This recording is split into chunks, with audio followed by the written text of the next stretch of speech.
what it is, how to get it, and what it covers. For many people, solar power is too expensive. With this in mind, the Solar Federal Tax Credit was created to help bring down the cost of going solar. There's a lot of confusion out there about what the tax credit is and how you get it. The Solar Federal Tax Credit, also known as ITC or Investment Tax Credit, is a dollar-for-dollar reduction in the amount of income tax you owe. This means if you owe any income tax, you can use your solar tax credit to pay some of or all of what you owe, depending on how much your solar tax credit is and how much you owe in taxes.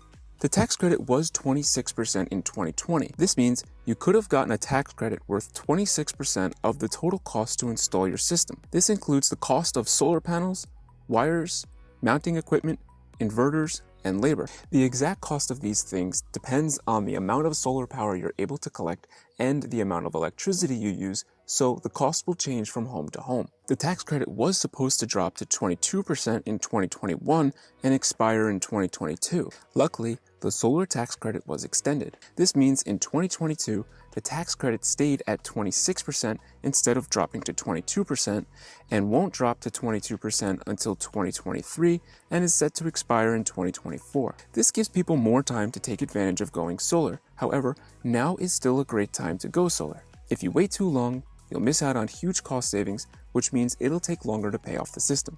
Putting it all together, if you go solar while the tax credit is at 26% and your system cost was $30,000, you'll have saved $7,800 because you can deduct that amount from your federal income tax. So let's say you owe $6,000 in federal income tax, you could pay it all using your solar tax credit. If your solar tax credit is more than you owe in income tax, you could roll it over to the following year for up to 20 years. So in this example, you would still have $1,800 to deduct the following year. Even if you don't owe any federal income tax, you may still be able to get the tax credit.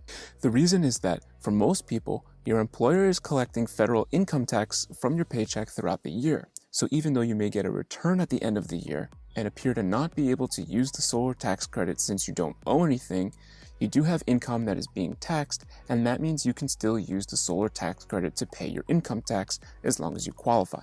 To qualify for the tax credit, you must own your home, which means most apartments are excluded. You must also be installing a new solar system, meaning the tax credit cannot be used on an existing solar system. And the last thing needed to qualify is you must own the system. You won't qualify for the tax credit if you rent or lease your solar system, even if you own your home. To make sure you qualify, speak with your accountant first. If you do qualify, you'll simply have to fill out a tax credit form for each year that you have money left from the solar tax credit left to deduct. There's no limit to how much you can get on the tax credit, and you could also use it for a battery system as well as if you install the solar system yourself. Some states offer additional incentives to help you save even more money and will even allow you to include the cost of a new roof and upgraded electrical system if it's needed to get your home running on solar. If you're interested in getting solar for your home, check the description of this video and see what incentives are available in your area as well as recommend